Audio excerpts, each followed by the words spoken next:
my own personal study, I've been going through the book of Isaiah. And it just reminds me of how deep and how rich and how wonderful that book really is. And you wouldn't think that something written 3,000 years ago would have much application for us today, but it is just rich with application. And so in my reading this morning, 2 verses stuck out to me, and I want to share those with you, and I just want to meditate on them for a little bit. It's found in Isaiah chapter 8 and verse 19. These people are having problems in their lives, and they're looking to some place to turn. And the people of Isaiah's day are saying, well, seek those who are mediums and wizards, who whisper and mutter. Should not a people seek their God? Should they seek the dead on behalf of the living? Think about it. These are real people in real life with real struggles. And they just want to find some kind of answer to those problems. And instead of turning to God, they're turning to other things, like mediums and wizards.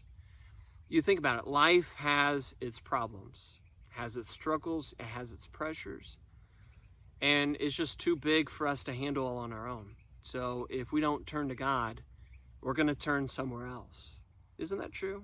Don't we see that in our society? People turning to all kinds of things. You know, some people turn to mediums, and they turn to psychics and horoscopes for just a little answer to life's problems. Or they turn to the thousands upon thousands of self-help books that kind of line the walls of our bookstores.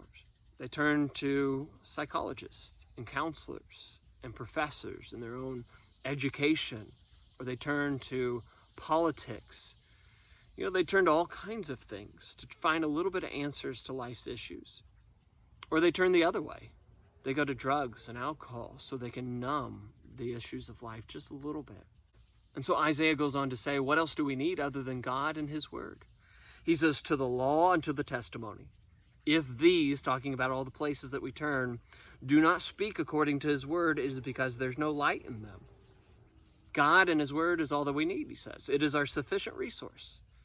In them is the measuring stick that we come to know truth and reality.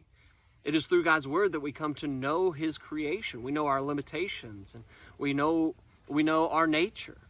And we come to know our creator, his mind and his will and his nature. It is through these things that we come to understand our purpose in this life. And it's through his word that we come to understand the next steps that we ought to take, or how we overcome our struggles and the pressures and the difficulties in life. And so the world can have all of its self-help books and psychologists and mediums that it wants. But if we don't have his law, then they're just idle babblings. And so if we don't have his law, we have nothing but darkness and hopelessness.